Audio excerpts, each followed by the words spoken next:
नमस्कार दोस्तों, स्वागत है आप सभी का अपने इस YouTube प्लेटफॉर्म स्टडीफाई एग्जाम्स में और मैं राजवीर आप सभी का स्वागत करता हूं। तो साथियों, जैसा कि आप सभी जानते होंगे कि हम लोग घटना चक्र सीरीज को हम लोग कर रहे थे और घटना चक्र सीरीज में हम लोग आधुनिक भारत को हम लोग शुरू किए थे और आधुनिक भारत में हम लोग का ये जो होने वाला है, यह डे 3 होने वाला है और डे 3 के अंतर्गत हम लोग क्षेत्रीय राज्य पंजाब और मैसूर के हम लोग एमसीक्यू को करेंगे। जैसा कि आप सभी को पता हुआ कि हम लोग जो है यह जो सेशन चला रहे हैं वो आपके घटना चक्र का पूर्वावलोकन जो किताब आता है उसके एमसीक्यू के थ्रू हम लोग कर रहे हैं। हम लोग प्रत्येक क्वेश्चन पे हम लोग चर्चा भी कर रहे हैं और जो प्रश्न जो है उसको हम लोग सॉल्व कर रहे हैं। साथ ही साथ मैं बता दूं कि यह जो आपका सेशन है वो आपके आगामी एग्जामिनेशन जैसे बीपीएससी हुआ, बीपीएससी टीआरई हुआ, बीएसएससी हुआ, आपका रेलवे हुआ, जितना भी आप एग्जामिनेशंस देख रहे हैं, यूपीपीसीएस हुआ, बीपीएससी टीआरई हुआ, ये तमाम एग्जामिनेशन जितने प्रतियोगी परीक्षाएं हैं उसके लिए बहुत महत्वपूर्ण होने वाला है। तो आप लोग पूरे के पूरे आप लोग सेशन तक बने रहेंगे। इसका जो हम लोग का जो 2 वीडियो है, इसका जो 2 वीडियो है वो ऑलरेडी हम लोग चैनल पे अपलोड कर दिए हैं। आप लोग जाके आप देख सकते हैं वीडियोस के सेशन पे, ठीक है? तो चलिए बिना देरी के हम लोग आज सेशन की शुरुआत करते हैं और सेशन की शुरुआत करने से पहले मैं आप सभी को बोलूंगा कि अगर आप इस चैनल पर नए हैं तो चैनल को सब्सक्राइब कर दीजिएगा, सेशन को शेयर कर दीजिएगा और वीडियो को लाइक जरूर से कर दीजिएगा, क्योंकि द स्टडी 5 एग्जाम चैनल ये छात्र हित के लिए ही बना हुआ है। ठीक है, तो चलिए बिना देरी के हम लोग सेशन की शुरुआत करते हैं और सेशन की शुरुआत करने के क्रम में जो हम लोग का पहला प्रश्न जो आता है वह आता है रणजीत सिंह से। ठीक है, तो पहला प्रश्न आपका यह पूछ रहा है कि रणजीत सिंह के राज्य में सम्मिलित था, यानी आपको बताना है कि जो महाराजा रणजीत सिंह थे, ठीक है, जो कि पंजाब के क्षेत्र से थे, उनके राज्य में कौन सा राज्य सम्मिलित था? क्या दिल्ली था, काबुल था, मकराना था या श्रीनगर था? आप सभी को इसका उत्तर करना है। आप सभी को इसका उत्तर करना है कि रणजीत सिंह के राज्य में सम्मिलित कौन था? दिल्ली सम्मिलित था, काबुल सम्मिलित था, मकराना सम्मिलित था या फिर श्रीनगर सम्मिलित था? ठीक है, चलिए मैं आपको बता दूं, जरा सा समझिएगा, थोड़ा सा इसको हम लोग समझने का प्रयास करें। मैं अगर आपसे बात करूं रंजीत सिंह के विषय में, आपको सबसे पहले मैं इनका बात करूं तो रंजीत सिंह जी का जो जन्म हुआ था आपका 13 नवंबर, कब हुआ था? 13 नवंबर 1780 को हुआ था। कब हुआ था? 1780 को इनका जन्म हुआ था। एक उस वक्त के जो इनका जो जन्म हुआ था वो सुकरकचिया मिसल, ठीक है, उसका नाम है सुकर चकिया मिसल, सुकर चकिया मिसल, ठीक है, सुकर चकिया मिसल। मिसल का मतलब होता है जैसे गांव कस्बा वगैरह होता था ना, तो वैसे उस वक्त मिसल कहा जाता था। तो सुकर चकिया मिसल के मुखिया थे, उन्हीं के यहाँ इनका जन्म हुआ था। उन्हीं के यहाँ क्या हुआ था? इनका जन्म हुआ था। ये चीज को आप लोग याद रखेंगे। अगर आपसे पूछ दे कि इनके पिताजी का नाम क्या था, यानी जो सुकर चकिया मिसल के जो मुखिया थे उनका नाम क्या था? महासिंह नाम था। क्या नाम था? महासिंह नाम था। इस चीज को आप लोग याद रखेंगे, ठीक है? इस चीज को क्या करेंगे? आप लोग याद रखेंगे। चलिए थोड़ा सा मैं क्या करता हूँ कि इसको मैं थोड़ा इरेज कर देता हूँ ताकि और भी फैक्ट्स मैं आपको इसका आप सभी को बता सकूं। और भी फैक्ट्स क्या करूं मैं इस सभी का आपको मैं बता सकूं। चलिए अब थोड़ा सा समझने का आप सभी लोग क्या करेंगे? प्रयास करेंगे। आज सभी लोग क्या करेंगे? इसको समझने का प्रयास करेंगे। चलिए आइए समझते हैं इन चीजों को। ठीक है, इन चीजों को हम लोग समझने का प्रयास करते हैं। अब देखिए, मैं अगर बात करूं तो जैसे हम लोग थोड़ा सा बहुत हम लोग ने समझा, आपको रंजीत सिंह के बारे में मैं थोड़ा सा आपको डिस्क्रिप्शन दूंगा। अब देखिए क्या होता है कि जो महाराजा रंजीत सिंह होते हैं और अंग्रेजों के बीच में क्या होता है कि 25 अप्रैल, याद रखिएगा, 25 अप्रैल, 25 अप्रैल को 1809 में एक संधि की जाती है। एक संधि की जाती है जिसे किस नाम से जाना जाता है? अमृतसर की संधि के नाम से जाना जाता है। अमृतसर की संधि के नाम से जाना जाता है। अमृतसर की संधि के नाम से जाना जाता है। ठीक है, इस अमृतसर की संधि का एक इसमें बात यह रखा गया था कि सतलज नदी के पार, ठीक है, सतलज, ठीक है, आप इस चीज को याद रखेंगे। सतलज नदी का जो इलाका था उसके पार क्या करना है कि महाराजा रणजीत सिंह को क्या करना है कि उस वक्त प्रभुत्व आपको नहीं जमाना है। ठीक है, यानी जो उस क्षेत्र पर अपना अधिकार नहीं जमाना है। लेकिन दूसरी ओर कनिंघम जो थे, ठीक है, कनिंघम थे, वो कहते हैं कि रंजीत सिंह को सतलज नदी के पार अपना विस्तार नहीं करना है, लेकिन उनको क्या करना है कि आपको पश्चिम दिशा की ओर, किधर? पश्चिम दिशा की ओर क्या कर सकते हैं? वो अपना साम्राज्य का विस्तार कर सकते हैं। इसी परिप्रेक्ष्य में अगर मैं आपसे बात करूं तो आप देखेंगे कि 1818 में मुल्तान, 1819 में कश्मीर और 1834 में पेशावर वगैरह का जो क्षेत्र है, यह क्या होता है कि रणजीत सिंह के अंडर में आ जाता है। ठीक है, तो इस हिसाब के अंतर्गत में अगर आपसे बात करूं तो आपको इसका जो करेक्ट आंसर होगा वो आपका होगा श्रीनगर। वो आपका क्या हो जाएगा, आपका श्रीनगर इसका करेक्ट आंसर होगा। नेक्स्ट प्रश्न की तरफ चलते हैं। कह रहा है कि नेक्स्ट प्रश्न आपसे पूछता है कि रणजीत सिंह का संबंध किस मिसल से था। अभी मैंने आपको बताया था कि रणजीत सिंह जी का जो जन्म हुआ है कब होता है, 1780 को होता है। और एक मिसल मतलब गांव या कस्बा आप कह सकते हैं, मिसल का मतलब गांव या कस्बा समझ है। उस मिसल का नाम था सुकर चकिया मिसल। सुकर चकिया मिसल, याद रखिएगा, सुकर चकिया मिसल में इनके मुखिया होते हैं इनके पिताजी महासिंह। ठीक है, क्या नाम होता है, महासिंह इनके पिताजी होते हैं। तो इसी में इनका जन्म होता है। तो वही दिया है कि रंजीत सिंह का संबंध किस मिसल से था, अहुलवालिया, बेलवालिया, कन्हैया या सुकरचकिया। इस हिसाब से इसका करेक्ट आंसर क्या हो जाएगा, सुकरचकिया हो जाएगा। नेक्स्ट प्रश्न की तरफ चलते हैं। करा है वही है, रिपीटेड प्रश्न है। देखिए मैं रिपीटेड प्रश्न इस वजह से लाता हूं क्योंकि जो मैं इस सेशन में आपको करवाता हूं ये सारे के सारे क्या होते हैं, PYQ होते हैं। और मैं रिपीटेड प्रश्न को मैं इस वजह से रखता हूं ताकि आप समझ सकें कि प्रत्येक एग्जाम क्या करता है कि क्वेश्चन वही रहते हैं लेकिन आपके साथ क्या करता है कि शब्दों के साथ खेलता है। क्या करता है, शब्दों के साथ खेलता है। इस चीज को आप लोग याद रखेंगे। तो वही चीज है कि रंजीत सिंह का जो किस मिसल से संबंधित है, तो याद रखेगा सुकर चकिया मिसल से संबंधित है।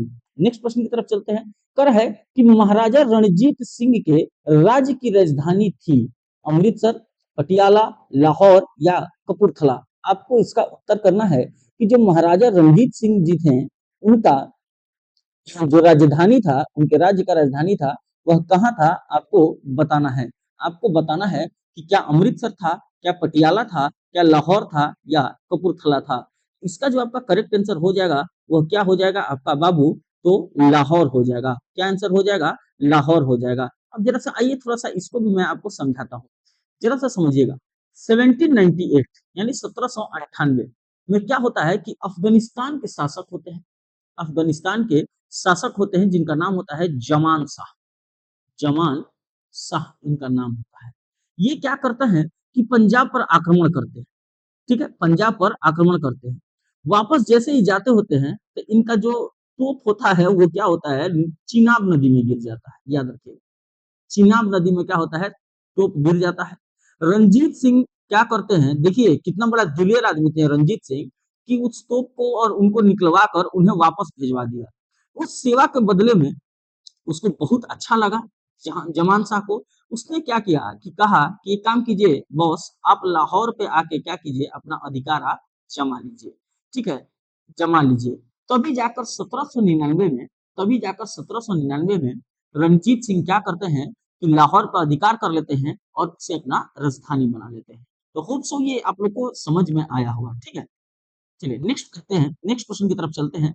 कहता है कि रंजीत सिंह ने किस स्थान पर अदालत ए आला की स्थापना की थी। बहुत अच्छा प्रश्न है और ये भी प्रश्न आपके स्टेट पीसीएस वगैरह में पूछता है। ये भी प्रश्न जो है वो आपके स्टेट पीसीएस वगैरह में पूछता है। पूछता है क्या कि रंजीत सिंह ने किस स्थान पर अदालत ए आला की स्थापना की थी। क्या अमृतसर में उन्होंने की थी, लाहौर में की थी, फिरोजपुर में की थी या मुल्तान में की थी। आपको इसका उत्तर करना है। अदालत ए आला की स्थापना कहाँ की थी। आगे समझिए कि अदालत ए आला होता क्या है। अदालत ए आला का मतलब क्या हुआ कि राज्य का सर्वोच्च, राज्य का सर्वोच्च अदालत। ठीक है, राज्य का सर्वोच्च अदालत, ये समझिएगा अदालत ए आला कहा जाता है उसे। ठीक है, तो अदालत ए आला कहा जाता है जिस राज्य का, जैसे हम लोग आज वर्तमान समय में क्या देखते हैं, सुप्रीम कोर्ट देखते हैं ना, सुप्रीम कोर्ट ये क्या है, ये सबसे बड़ा कोर्ट है, इसको सब कोई मानता है, सबसे बड़ा कोर्ट माना जाता है। तो रंजीत सिंह ने किस स्थान पर अदालत ए आला की स्थापना की थी, तो याद रखिएगा मेरे दोस्त, किस स्थान पे, तो अपने राजधानी लाहौर में। ठीक है, राजधानी लाहौर में स्थापना की थी। ठीक है, और सबसे बड़ी बात मैं यह बता दूं कि ये जो अदालत ए आला यानी राज्य का सर्वोच्च अदालत था, इसके जो जज होते थे, यानी जो न्यायाधीश होते थे, वो स्वयं कौन थे? रणजीत सिंह। ठीक है, ये स्वयं कौन थे? रणजीत सिंह ही थे। इस चीज को भी आप लोग याद रखें, ये स्वयं कौन थे? रणजीत सिंह ही थे। चलिए नेक्स्ट प्रश्न की तरफ चलते हैं। कह रहा है कि अमृतसर की संधि महाराजा रणजीत सिंह और किनके बीच संपन्न हुई? ठीक है, यानी जो अमृतसर की संधि होती है, अभी आपने पहले सवाल में आपको मैंने समझाया था कि जो अमृतसर की संधि होती है, ठीक है, जिसमें क्या होता है कि आपको याद होगा कि मैंने आपको बताया था, जिसमें कहा यह जाता है कि आपको पश्चिम दिशा की ओर खुल के अपना क्या करना है? प्रसार करना है, राज्य का प्रसार करना है। ठीक है, तो वही पूछ रहा है कि जो अमृतसर की संधि होती है वह किसके बीच में होती है? Lord Cornwallis, Lord Dalhousie, Lord Hasting या लॉर्ड मिंटो के बीच में होती है। ठीक है, सबसे पहले तो आगे समझिएगा कि अमृतसर की संधि कब होती है, ये भी मैंने आपको बताया हुआ था, लेकिन फिर भी बता देता हूँ। 25 अप्रैल 1809, ये चीज को आप याद रखिएगा। अब सवाल पूछता है कि किनके किनके बीच में हुई थी, यानी एक तरफ तो महाराणा रंजीत सिंह थे, ये तो क्लियर था, और दूसरी तरफ कौन था? क्या लॉर्ड कर्नवालिस था, क्या लॉर्ड डलहौजी था, लॉर्ड हेस्टिंग था, या फिर लॉर्ड मिंटो था? तो आपको इसका उत्तर करना है कि क्या होगा। तो याद रखिएगा उस वक्त कौन होते हैं? लॉर्ड मिंटो होते हैं। ठीक है, लॉर्ड कौन होते हैं? मिंटो होते हैं। और इसी संधि में तीन बातें की गई थी। कितनी बातें की गई थी? तीन बातें की गई थी। पहला कि सतलज नदी के उस पार इनको साम्राज्य का विस्तार नहीं करना है, यानी सतलज नदी किस हिसाब का काम करेगी? तो बॉर्डर का काम करेगी, यानी सीमा का काम करेगी। किस दिशा की ओर? किस दिशा की ओर करेगी? तो आपको मैंने बताया था कि पश्चिम दिशा की ओर। ठीक है, पहला बात ये होगा। दूसरा बात क्या है कि दोनों एक दूसरे के मित्रता का आश्वासन रखेंगे। ठीक है, किसके किसके मध्य में? यानी अंग्रेज और आपके महाराजा रणजीत सिंह में। ठीक है, इस चीज को याद रखिएगा। दूसरा क्या, तीसरा बात क्या रखा गया था? तीसरा बात यह रखा गया था कि जो भी इस संधि का उल्लंघन करेगा, ठीक है, उसे मित्रता सिद्धांत को तोड़ने पर यह संधि निष्प्रभावी समझी जाएगी। यानी जो भी इसका इन बातों को नहीं मानेगा, ठीक है, यानी वो क्या है? इनडायरेक्टली युद्ध का चुनौती है। वो क्या है? युद्ध का चुनौती है, याद रखिएगा। वो युद्ध का क्या है? चुनौती दे रहा है।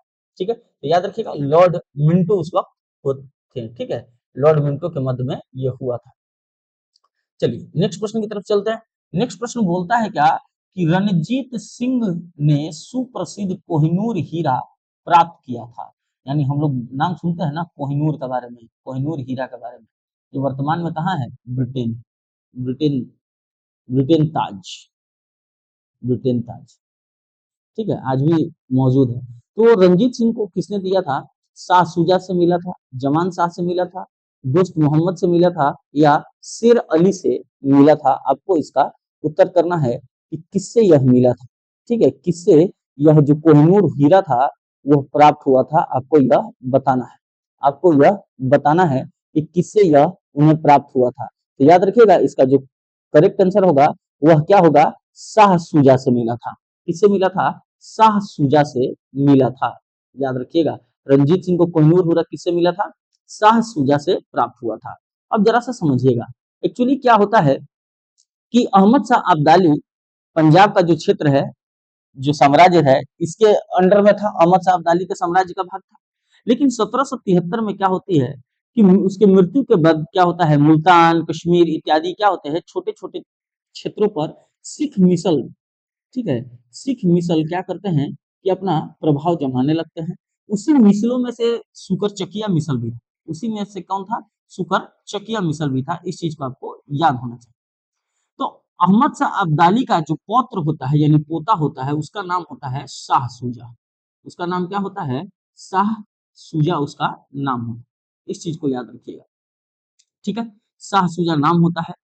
उसी के समय में अगर मैं बात करूं तो उसी के समय में आप देखेंगे कि उस समय कुछ आंतरिक गतिविधियां गृह युद्ध के समय उस क्षेत्र में पैदा हुई थी, जिसमें रणजीत सिंह से क्या हुआ था?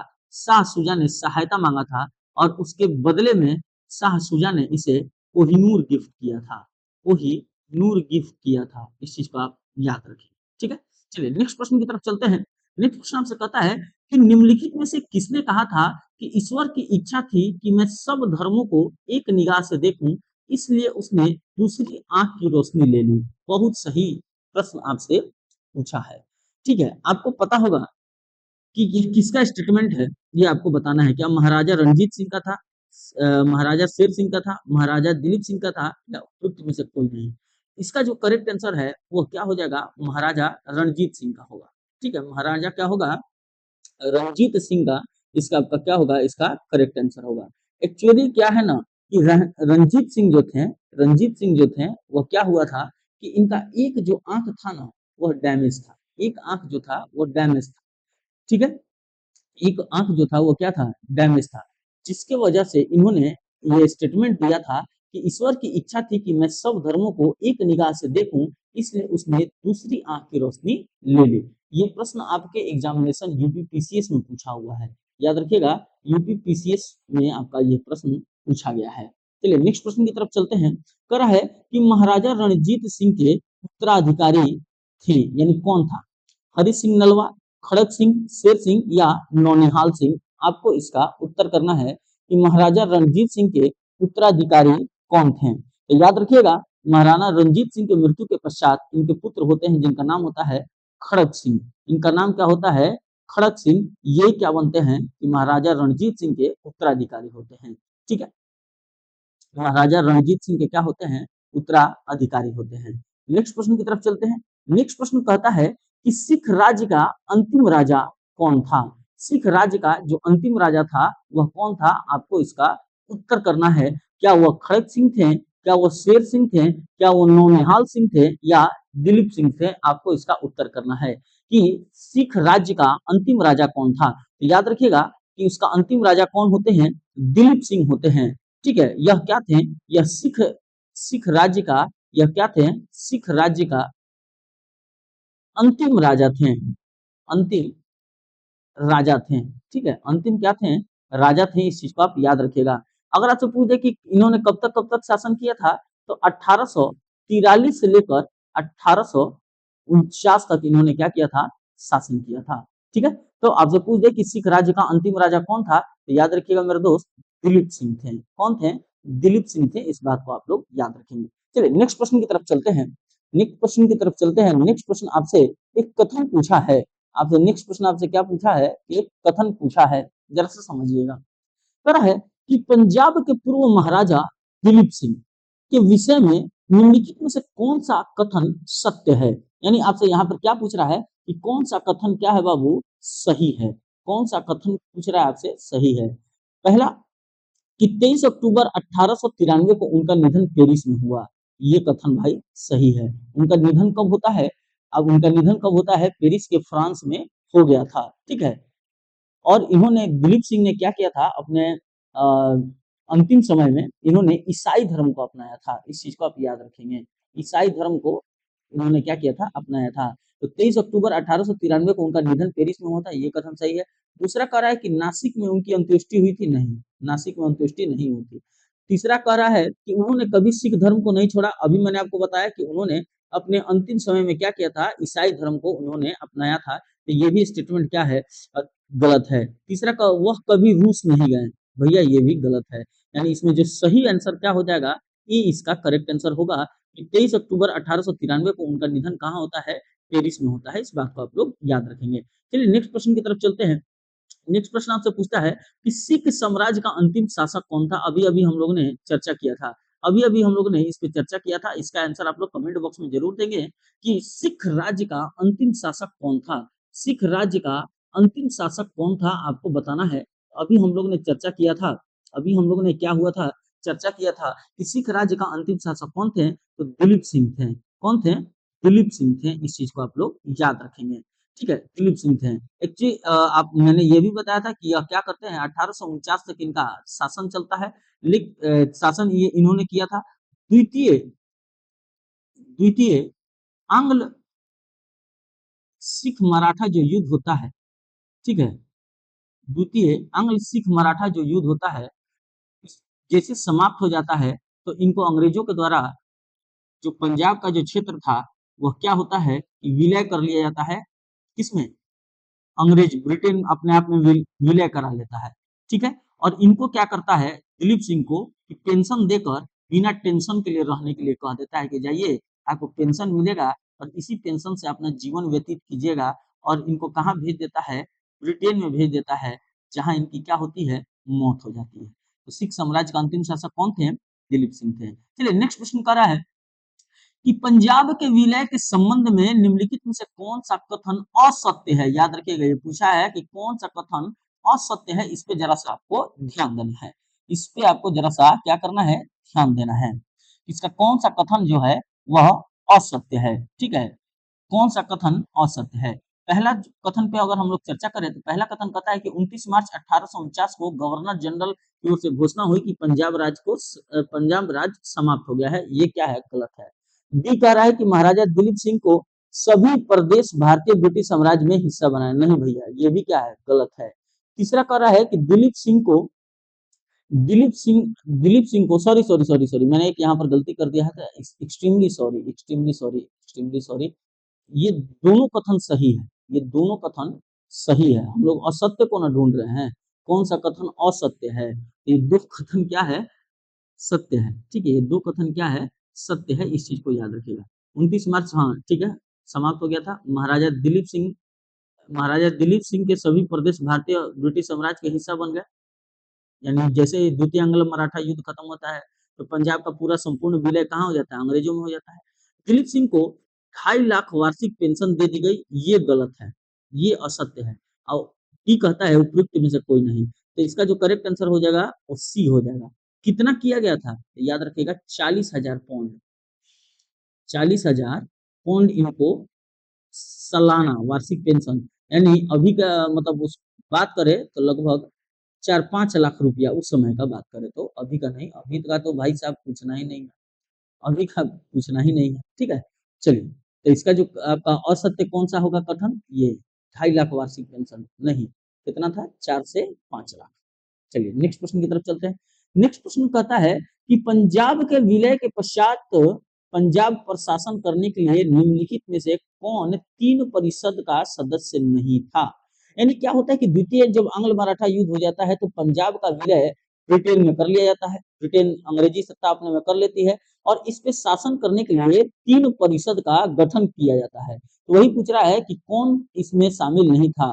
क्या एच.एम. इलियट शामिल नहीं थे, सर हेनरी लॉरेंस शामिल नहीं थे, जॉन लॉरेंस शामिल नहीं थे, या रॉबर्ट मॉन्टेगोमरी शामिल नहीं थे।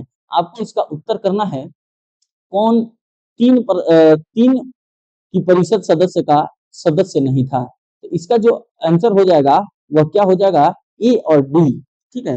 ए और डी इसका, यानी इलियट भी नहीं थे और रॉबर्ट मॉन्टेगोमरी भी नहीं थे, ठीक है, ये दोनों आदमी नहीं थे।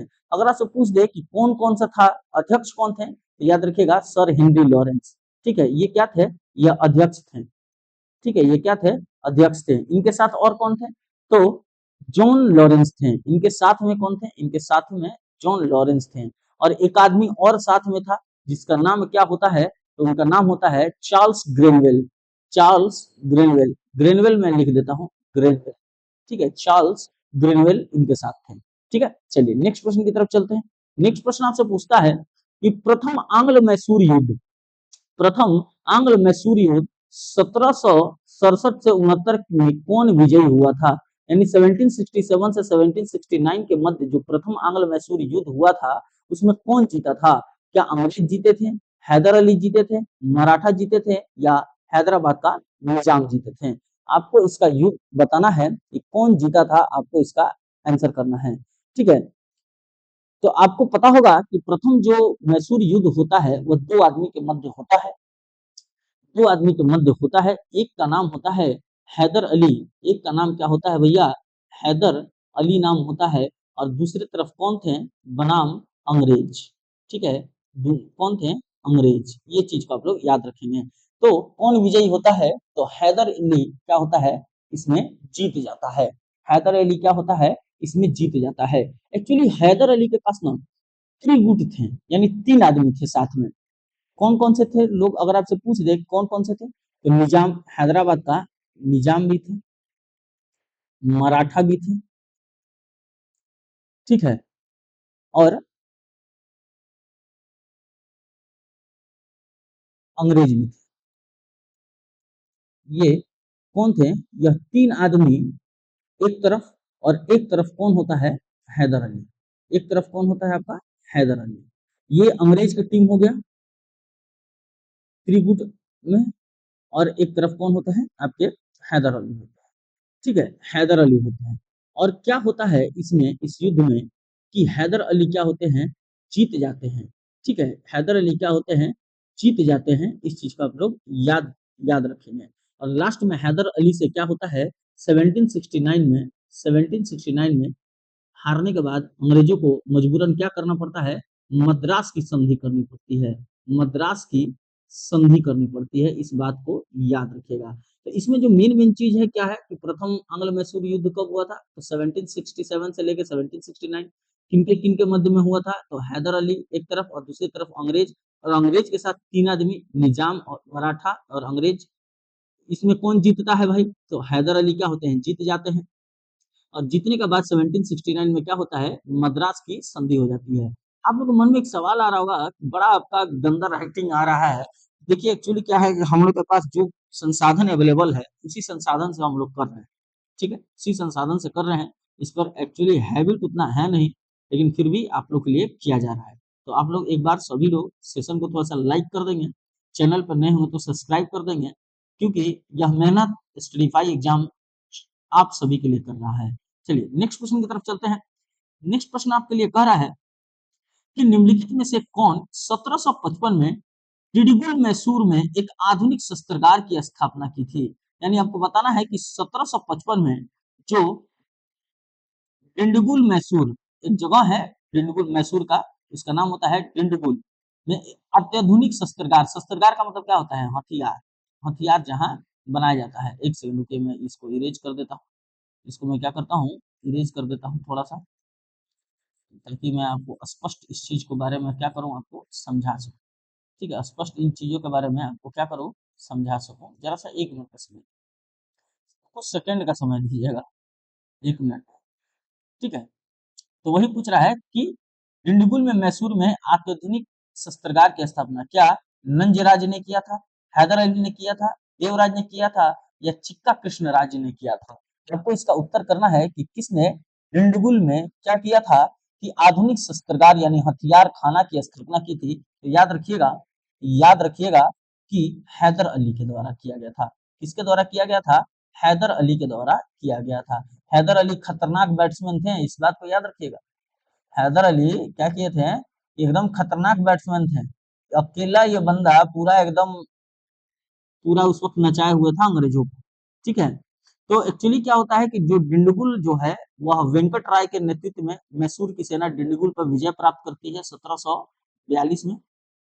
और यहीं पर क्या होता है कि 1755 में मैसूर के जो महाराज होते हैं, वो स्थिति संभालने के लिए क्या होता है कि इन्हें भेजते हैं किसे? आपके हैदराबाद, सॉरी, हैदर अली को। और यहीं पर क्या करता है हैदर अली की अत्याधुनिक शस्त्रागार की स्थापना करता है। ठीक है, और वहां का क्या बन जाता है? वास्तविक संस्थापक भी बन जाता है। चलिए नेक्स्ट प्रश्न की तरफ चलते हैं। नेक्स्ट प्रश्न आपसे क्या पूछता है भैया?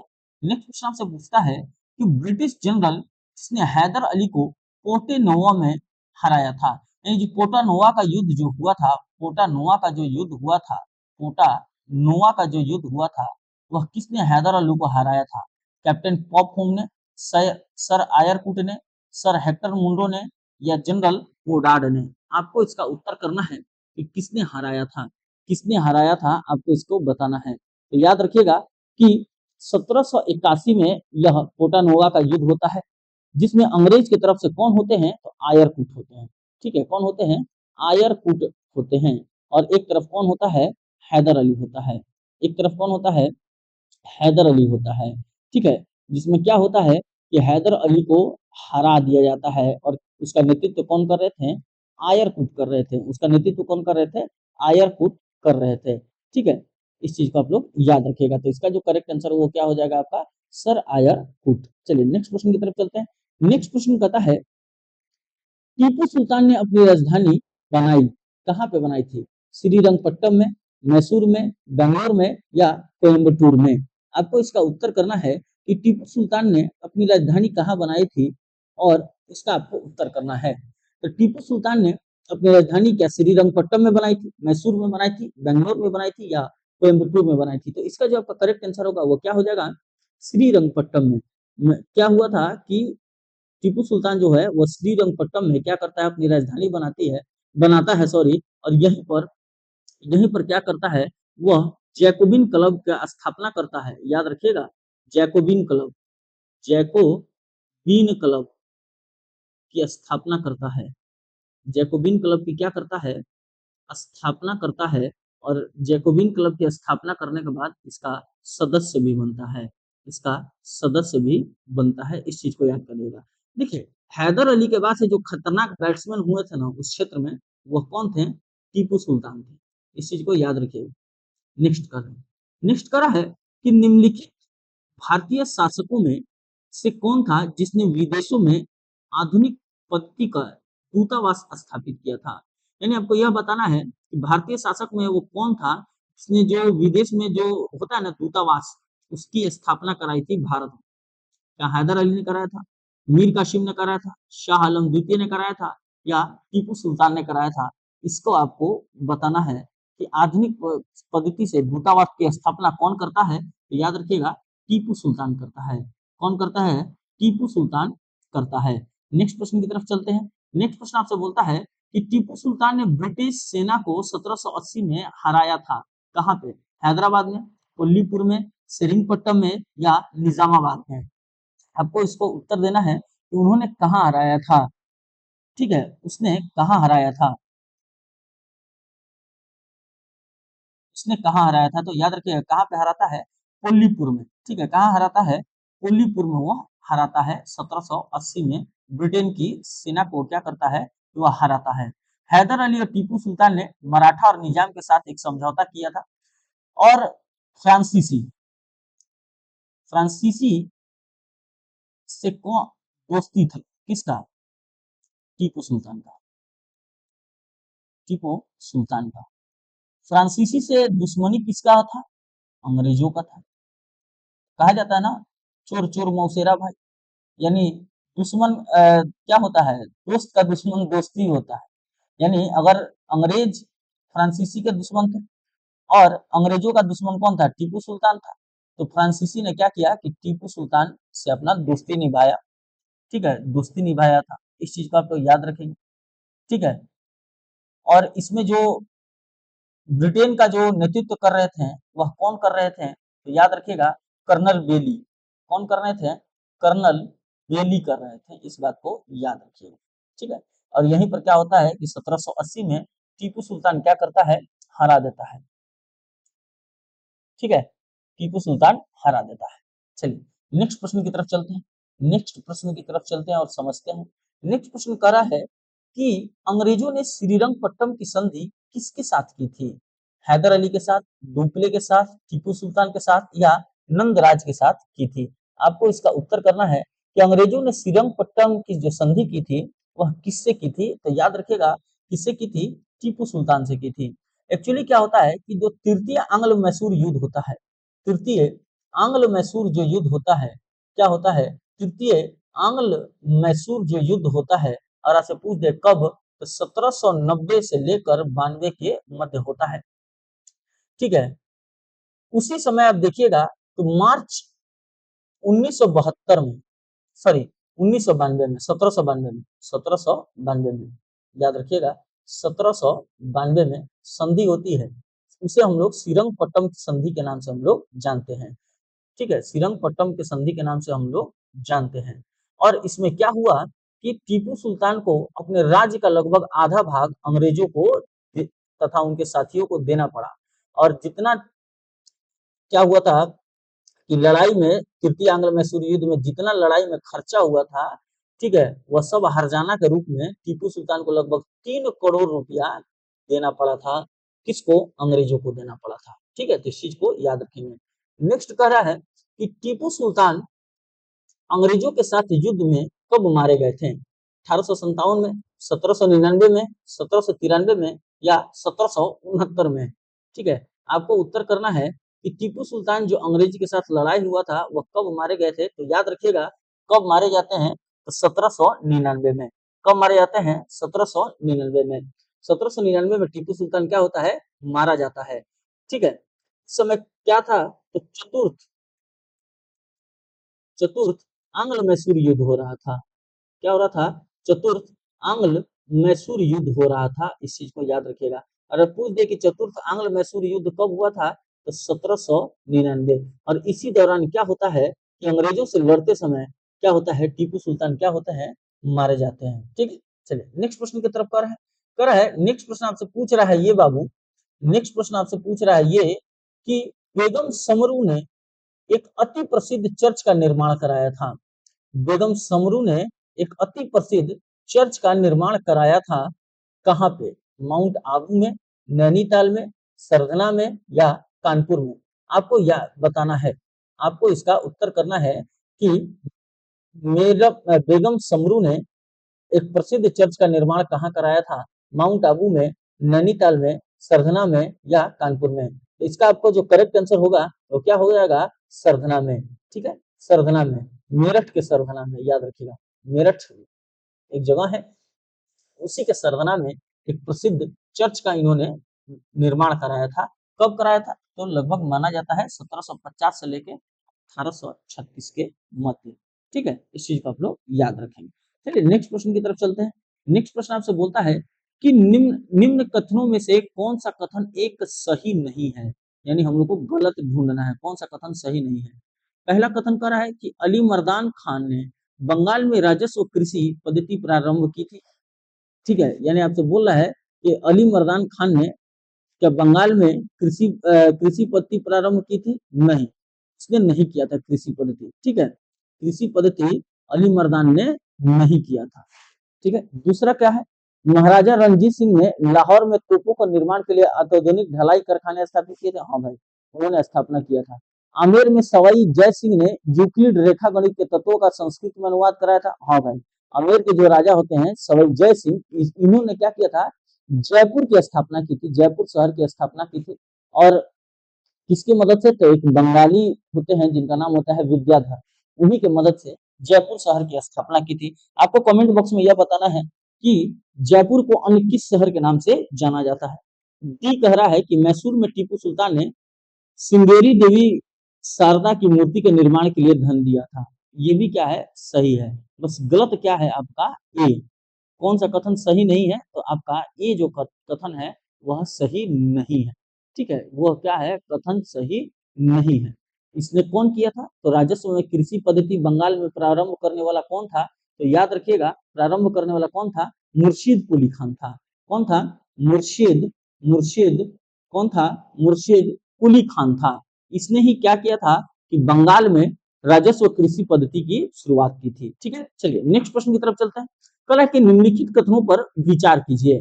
देखिए, आजकल जो एग्जामिनेशन जितने भी आ रहे हैं ना, उसमें कथन वाले सवाल बहुत आ रहे हैं। तो कथन के लिए आपको कंसेप्ट का जानना बहुत जरूरी है।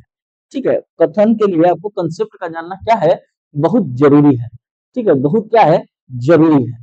अब कह रहा है कि निम्नलिखित कथनों पर विचार कीजिए। पहला कथन क्या कर रहा है कि पानीपत के तृतीय युद्ध में अहमद शाह अब्दाली ने इब्राहिम लोदी को पराजित किया था। तृतीय आंग्ल मैसूर युद्ध में टीपू सुल्तान की मृत्यु हो गई थी। पलासी के युद्ध में सिराजुद्दौला की पराजय के लिए मीर जाफर ने अंग्रेजों से मिलकर षड्यंत्र रचा है। उपयुक्त कथन में से कौन सा सही है? आपसे पूछ रहा है कि कौन सा कथन क्या है? सही है, इसका आपको उत्तर करना है। तो सही केवल क्या दिख रहा है? सही केवल हमको 3 दिख रहा है। सही इसमें हमको क्या दिख रहा है? केवल 3, यानी इसका आंसर क्या हो जाएगा? बी। आपको याद होगा कि पानीपत की जो लड़ाई होती है, तीसरी पानीपत की लड़ाई जो होती है 1761 में होती है। अगर आप पूरा संपूर्ण डेट के बारे में अगर बात करूं तो 14 जनवरी 1761 में क्या होती है? इसकी क्या होती है? पानीपत की लड़ाई होती है, जिसमें अहमद शाह अब्दाली होते हैं और दूसरी तरफ कौन होते हैं? मराठा की सेना। तो इसी वजह से ये जो आपका क्वेश्चन, इसका जो करेक्ट आंसर हो जाएगा वो क्या है? सर। तो वो आपका सही क्या हो जाएगा? पलासी के युद्ध में सिराजुद्दौला की पराजय के लिए मीर जाफर ने अंग्रेजों से मिलकर षड्यंत्र रचा है। ठीक है, ये आपका सही है। तो इसका जो करेक्ट आंसर क्या हो जाना चाहिए बाबू? 3 इसका सही हो जाएगा। ठीक है, क्या हो जाएगा आपका? 3 आपका जो होगा सही हो जाएगा। ठीक है, 3 क्या हो जाएगा आपका? सही हो जाएगा। इस चीज को आप लोग याद रखें। ठीक है, चलिए नेक्स्ट प्रश्न की तरफ चलते हैं। नेक्स्ट प्रश्न चलने से पहले मैं बता दूं कि आज का जो हम लोग का सेशन है यहीं पे समाप्त होता है। ठीक है, हम लोग का सेशन जो होता है बाबू क्या होता है, यहीं पे समाप्त होता है। और नेक्स्ट में जो हम लोग पढ़ने वाले हैं, नेक्स्ट में जो हम लोग जो पढ़ने वाले हैं वह गवर्नर जनरल वायसराय, इसके बारे में हम लोग पढ़ेंगे। ठीक है, इसके बारे में हम लोग पढ़ेंगे। चलिए, आप लोग को होप सो इन लोगों का सेशन आप लोग को पसंद आया होगा, तो आप लोग लाइक, शेयर और सब्सक्राइब करना ना भूलें स्टडी फाई एग्जाम्स को। ठीक है, स्टडी फाई एग्जाम्स को। और मैं आपसे मिलूंगा, कब मिलूंगा भाई साहब, तो मैं आपसे मिलूंगा अब डायरेक्ट, कब, तो नए सेशन में। कब मिलूंगा आपसे, नए सेशन में आपसे मिलूंगा। तब तक के लिए मुझे दीजिए अलविदा। और आप अपना पढ़ाई लिखाई जो है अपना क्या करें, जारी रखें। ठीक है, पढ़ाई लिखाई जारी रखें। और जरा सा थोड़ा सा आप लोग शेयर वगैरह कर दिया कीजिए, बहुत आप लोग के लिए आदमी मेहनत कर रहा है, पूरा टीम जो है वो मेहनत कर रहा है। ठीक है, तो जरा सा आप लोग शेयर वगैरह कर दिया कीजिए। चलिए, बहुत बहुत धन्यवाद, बहुत बहुत आभार आप सभी का।